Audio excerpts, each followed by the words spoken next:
Bapak, Ibu, Saudara-saudari, adik-adik para sahabat Tuhan Yesus di Paroki Santo Yosef Medari dan di Stasi Santo Thomas Jayagan, juga para sahabat Tuhan Yesus dimanapun Anda berada, berkah dalam, salam semangat, sehat selalu, tetap berbahagia. Marilah kembali kita belajar ilmu sejati pada hari Kamis tanggal 30 Juni tahun 2022, hari biasa bahkan ke-13. Kita mengawali belajar ilmu sejati kita dengan berdoa. Dalam nama Bapa, Putra, dan Roh Kudus. Amin. Ya Allah, berkenanlah mengampuni dosa-dosa kami bila kami bertobat kepadamu. Semoga kami pun menaruh belas kasih kepada sesama kami, sebagaimana Engkau menaruh belas kasih kepada kami. Dengan pengantaraan Tuhan kami Yesus Kristus Putramu, yang hidup dan berkuasa bersama Dikau dalam persatuan Roh Kudus, Allah sepanjang segala masa. Amin. Para sahabat Tuhan Yesus terkasih, kita akan belajar ilmu sejati dari Injil Yesus Kristus menurut Matius bab 9 ayat 1 sampai dengan 8. Pada suatu hari Yesus naik ke dalam perahu lalu menyeberang. Kemudian sampailah ia ke kotanya sendiri. Maka dibawalah kepadanya seorang lumpuh yang terbaring di tempat tidurnya.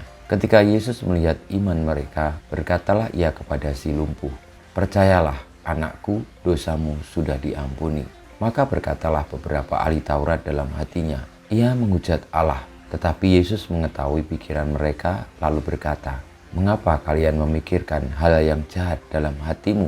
Manakah yang lebih mudah, mengatakan, 'Dosamu sudah diampuni,' atau mengatakan, 'Bangunlah dan berjalanlah'?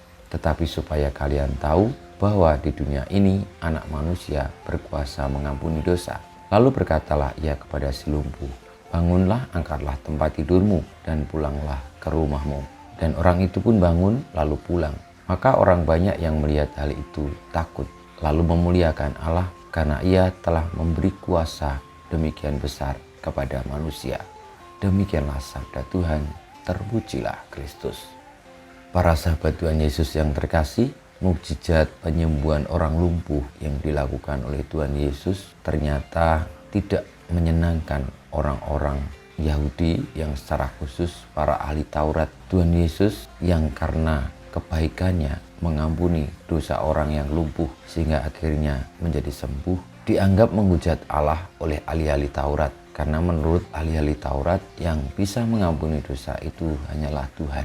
Maka barang siapa yang mengatakan pengampunan dan bisa mengampuni, maka ia menyamakan dirinya dengan Allah sendiri. Dan itu bertentangan dengan hukum Taurat. Saudara-saudari yang terkasih, Tuhan Yesus bersabda kepada kita bahwa kedatangannya di dunia memiliki kuasa untuk mengampuni dosa. Dan apa artinya itu? Artinya bahwa keselamatan diberikan kepada manusia. Pengampunan dosa membuka pintu keselamatan, kesembuhan, kehidupan. Apa yang dilakukan Tuhan Yesus kepada orang yang lumpuh, yang akhirnya sembuh, adalah mengampuni dosa. Dosa kitalah yang membuat kita menderita. Dosa kitalah yang membuat kita sakit. Dosa kitalah yang membuat kita tidak selamat. Tetapi karena kedatangan Kristus yang memiliki kuasa pengampunan dosa, maka kita yang bertobat akhirnya disembuhkan, akhirnya memperoleh kehidupan, akhirnya mempunyai harapan akan kehidupan kekal.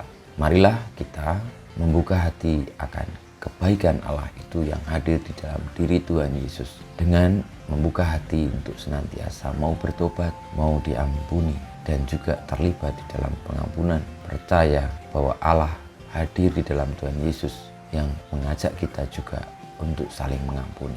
Kita mohon berkat Tuhan, semoga kita disembuhkan dari segala penyakit kita, karena kita terbuka akan kuasa Allah, akan kuasa Kristus yang mengampuni kita dan membebaskan kita dari dosa-dosa kita. Kemuliaan pada Bapa dan Putra dan Roh Kudus, seperti pada permulaan, sekarang, selalu, dan panjang segala abad. Amin. Ya Yesus, jadikanlah hati kami seperti hatimu. Tuhan bersamamu dan bersama rohmu, kita semua hidup kita, perjuangan kita untuk senantiasa membuka hati, bertobat di hadapan Allah, dan menerima mukjizat pengampunan Tuhan. Senantiasa dibimbing, dilindungi, diberkati Allah yang Maha Kuasa, Bapa, Putra, dan Roh Kudus. Amin.